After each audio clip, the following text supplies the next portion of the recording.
What if I told you the key to solving some of our biggest, most modern problems wasn't some newfangled technology, but actually a 300-year-old political blueprint? Well, today we're going to dive into how the brilliant structure of the ancient Ashanti Empire is being used to tackle a very 21st century crisis. It's a fascinating story of how ancient wisdom is literally providing a roadmap for a sustainable future. And we're not talking about just any empire. Long before colonization, the Ashanti had a centralized government, a really complex legal system, and a military that was absolutely formidable. This wasn't just a loose collection of towns, it was a highly organized and powerful nation in West Africa. And right here, this is where it gets really interesting. The very same system that created so much stability and wealth all those centuries ago is now being looked at as a model for environmental regeneration. I know, it sounds a little unlikely, right? But the secret is all in the empire's unique structure.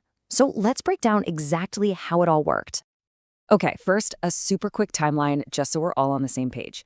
The Ashanti Empire was a dominant force for over 200 years, founded way back in the late 1600s. And they fiercely resisted colonial expansion, fighting a whole series of wars before their formal independence finally ended in 1902. But, and this is key, its cultural and political structures are still very much alive today. So what was their secret sauce? What made the empire so incredibly successful?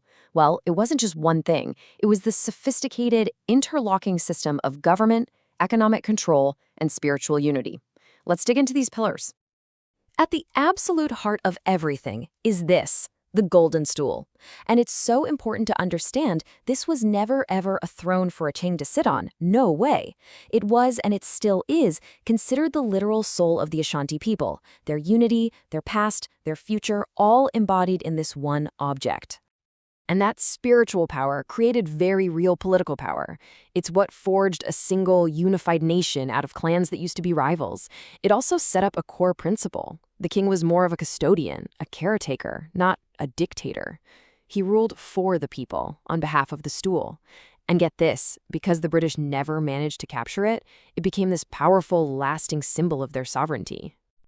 And this table just lays out the whole brilliant system perfectly. You've got this governance model that balanced a central king with local councils, and get this, they used matrilineal succession to avoid all those messy fights over who's next in line. Then you have an economy built on controlling valuable resources like gold and a military strong enough to protect the whole shebang. Each pillar just perfectly supported the others. Okay, so that's the historical powerhouse. But how on earth does any of this connect to right now? Well, modern Ghana, where the Ashanti Kingdom is facing a really severe environmental crisis. Illegal mining has just devastated rivers, and the soil is so degraded it's threatening their food security. This is the challenge. So now, let's see how that ancient blueprint is being put to work. So this is the big question, isn't it? Can a 300-year-old empire really solve a modern environmental crisis? And it seems like a stretch, I get it. But the answer isn't about just copying the past. It's about using the wisdom baked into their social structures that have a level of local trust and authority that, let's be honest, a lot of modern government programs just can't match. And this is the project making it all happen. It's called Soil to Sea, and it's this incredibly bold idea that takes that historical blueprint and turns it into a modern green print for the future. So here's the absolute crucial point.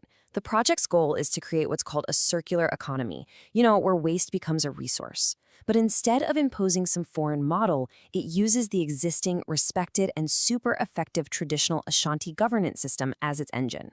It works from the inside out, using a system people already know and trust. And check this out, you can see the direct parallels right here. The traditional authority of the king, the Asantehene, which once kept the peace, is now being used to rally the community around this huge environmental goal. And that ancient system of federated councils? It's the perfect model for a new environmental council that coordinates action across different regions, something modern governments find incredibly hard to do. And the goals here are massive. We're talking about real, tangible results. Healthier soil for farmers, cleaner rivers, literally turning trash into valuable stuff. And, this is so important, creating thousands of new green jobs, all by tapping into a shared cultural identity as the motivation for change. But what I think makes this project truly special is its philosophy. This isn't about fancy robots or high-tech automated fixes. It's all about people. Yeah, the entire model is built to line up with these deeply held cultural values. Where a lot of modern solutions might focus on automation, this project does the exact opposite. It's all about empowering people, tapping into that cultural pride and skilled work, community effort, and taking care of the land. So let's just walk through how this actually works on the ground. It all starts with training and education. Then, local teams, people, not machines, collect all the waste. That waste is then turned into valuable products like biochar, which is this amazing charcoal that makes soils super healthy. And that biochar goes right back to the farmers. It's a perfect circle, and it's powered entirely by the community. And the scale of this people-first approach is just huge. We are talking about thousands of jobs, especially for young people, through things like the Ashanti Soil and Waste Brigade, which is almost like a national service dedicated to healing the environment. This quote from the project plan just says it all, doesn't it? This is regeneration through work, not machines.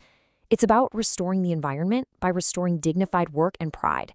It completely reframes waste. It's not a problem anymore. It's an opportunity for people to create value.